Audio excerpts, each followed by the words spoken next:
Hello guys, welcome to the global affairs. Global affairs के इस topic में हम बात करेंगे US troops will not withdraw by May 1।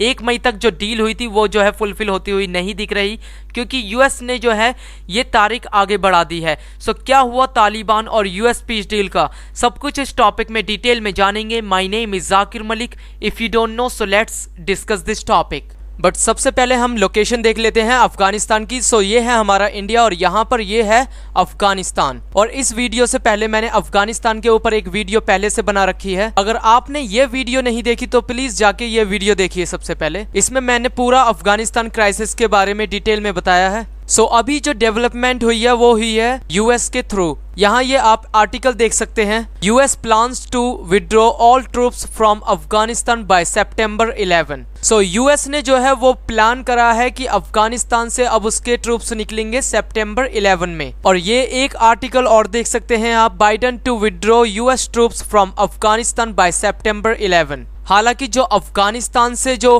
Doha peace deal करी थी वो फुलफिल होती हुई नहीं दिख रही, क्योंकि ट्रंप ने डील की थी अफगानिस्तान से यूएस ट्रूप्स विड्रॉ करने के लिए मई 1 मई तक विड्रॉ करने थे यूएस ट्रूप्स, और जिस डील को आगे अब बढ़ा चुके हैं बाइडन। सो अब क्या दोहा पीस डील जो है वो खत्म हो गई है? देखिए हाँ, दोहा पीस डील जो है वो एक तरीके से खत्म ही हो चुकी है, क्योंकि जो डेडलाइन दी गई थी यूएस के थ्रू कि अफगानिस्तान से 1 मई तक यूएस ट्रूप्स हो जाएंगे बाहर, तो वो जो है फुलफिल होती हुई नहीं दिख रही है और इस डेट को बढ़ा दिया है सितंबर 11 तक। तो इस वजह से दोहा पीस डील की कोई इंपॉर्टेंस नहीं रहती। और क्या ये फाइनल विड्रॉ डेट है यूएस की तरफ से? तो जी हाँ, ये फाइनल जो है विड्रॉवल डेट है, क्योंकि काफी ज्यादा रिव्यू करने के बाद प्रेसिडेंट बाइडन ने डिसाइड करा है बचे हुए अफगानिस्तान के अंदर यूएस ट्रूप्स को बाहर निकालना। और ये सीनियर एडमिनिस्ट्रेशन ऑफिशियल्स की तरफ से बताया गया है। और ये विड्रॉवल डेट जो है वो इसलिए रखी गई है क्योंकि यूएस को हो जाएंगे पूरे 20 साल अफगानिस्तान के अंदर। और ये डेट इसलिए भी रखी गई है क्योंकि 9/11 जो यूएसए के अंदर हुआ था अलकायदा के थ्रू, उसको हो जाएंगे पूरे 20 साल कंप्लीट। और यूएस कोई भी फैसला जल्दी में नहीं लेना चाहता, क्योंकि अफगानिस्तान की गवर्नमेंट का पूरे अफगानिस्तान पे सही से कंट्रोल नहीं है। 50% जो है अफगानिस्तान के ऊपर वो तालिबान कंट्रोल करता है। और इस डील को जो है आगे बढ़ा के 11 सितंबर कर दिया गया है। इसकी वजह से जो है ये कंसर्न है कि अफगानिस्तान जो कोalition गवर्नमेंट है वो कहीं टूट तो नहीं जाएगी, क्योंकि पहले से ही अफगान गवर्नमेंट जो है वो स्ट्रगल कर रही है तालिबान को कंट्रोल करने के लिए। और अगर पार्टी जो है वो सपोर्ट खो देती है, सो काबुल गवर्नमेंट जो है उसको काफी ज्यादा सेटबैक्स झेलना पड़ेगा, क्योंकि Taliban is confident it can achieve military victory. Taliban की इस टाइम जो है वो इतनी पावर है कि वो आराम से अफगानिस्तान की गवर्नमेंट को हरा सकती है कुछ महीने के वॉर के बाद। सो मैं आपको बता देता हूँ, पहले जो कोalition पार्टी के अंदर जो है एक अब्दुल्ला की पार्टी है और एक अशरफ गनी की पार्टी है। ये मैप में देख सकते हैं आप कि आधी जो है वो अब्दुल्ला की पार्टी ने जो है सीट्स जीती है इन इलाकों में ब्लू में, और बाकी इलाका जो आप देख रहे हैं वो अशरफ गनी ने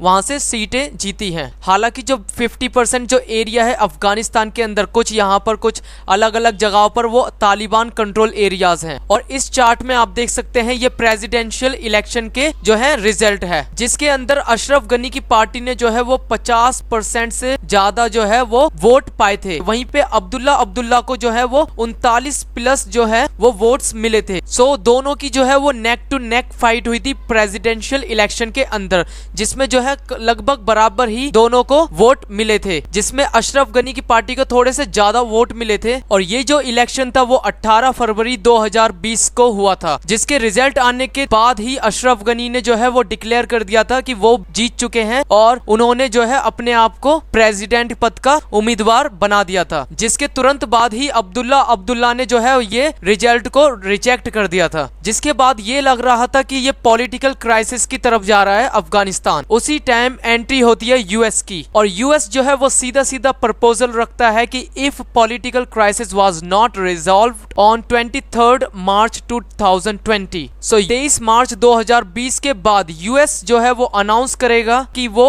रिड्यूस करने वाला है एड जो अफगानिस्तान को मिलती है, और उसके अंदर जो है बहुत बड़ा अमाउंट वो रिड्यूस करने वाले थे। $1 बिलियन जो है वो अफगानिस्तान के अंदर रिड्यूस किए जाते यूएस द्वारा, क्योंकि जो है 80% जो है एड जो आती है अफगानिस्तान की गवर्नमेंट के लिए वो आती है यूएस के थ्रू। सो यूएस की तरफ से ये प्रपोजल था कि if Ghani and Abdullah do not reach an agreement, क्योंकि गवर्नमेंट किसी की भी बने एड जो है वो यूएस के थ्रू ही आनी थी, जिसके तुरंत बाद जो है अशरफ गनी और अब्दुल्ला ने जो है वो पॉलिटिकल क्राइसिस एंड करके 17 मई 2020 को जो है वो एक एग्रीमेंट साइन करा और पावर शेयरिंग जो है वो एक दूसरे के साथ की। और इस पावर शेयरिंग डील के अंदर जो है अशरफ गनी को प्रेसिडेंट बनाया गया और अब्दुल्ला को जो है वो तालिबान के साथ पीस डील के लिए चुना गया कि जब भी तालिबान से पीस डील होगी वो करेंगे अब्दुल्ला। अब देखते हैं what will happen in Istanbul summit, क्योंकि इस्तांबुल के अंदर 10 दिन का एक समिट होने जा रहा है दोहा पीस डील के अंदर। जो दोहा पीस डील हुई थी उसी के लिए जो है ये समिट बुलाया गया था, जिसके अंदर यूनाइटेड नेशन और कतर को भी इन्वाइट किया गया था। हालांकि इस समिट की कोई भी इंपॉर्टेंस नहीं रहती है अब, क्योंकि जिस तालिबान को 2001 में पावर से हटा दिया गया था यूएस लेड फोर्सेस द्वारा, वही तालिबान जो है वो अफगानिस्तान में अभी पावर में है। अफगानिस्तान में 50% एरिया जो है वो तालिबान ने कंट्रोल कर रखा है। और बाइडेन के इस मूव के बाद जो है तालिबान ने सीधा कहा है कि तालिबान किसी भी टॉक का पार्ट नहीं बनना चाहता जब तक अफगानिस्तान से फॉरेन ट्रूप्स यानी विदेशी जो है वो फोर्सेस बाहर नहीं हो जाती अफगानिस्तान से, जब तक Taliban not take part in any talks, किसी भी टॉक का पार्ट नहीं रहेगा। और इस आर्टिकल में देख सकते हैं आप, Taliban refuse to attend Afghan talks in Turkey. So Taliban तो इस समिट में नहीं जाएगा, तो इस जो है समिट की जो है वो इम्पोर्टेंस कहीं पर भी नहीं रहती। सो देखना ये रहेगा कि तालिबान का जो है वो अटैक दोबारा से तो नहीं होता अफगान गवर्नमेंट के ऊपर और यूएस ट्रूप्स के ऊपर। सो आई होप आपको कुछ इन्फॉर्मेटिव लगा होगा। Thank you so much for watching this video. Please like, subscribe and share this channel.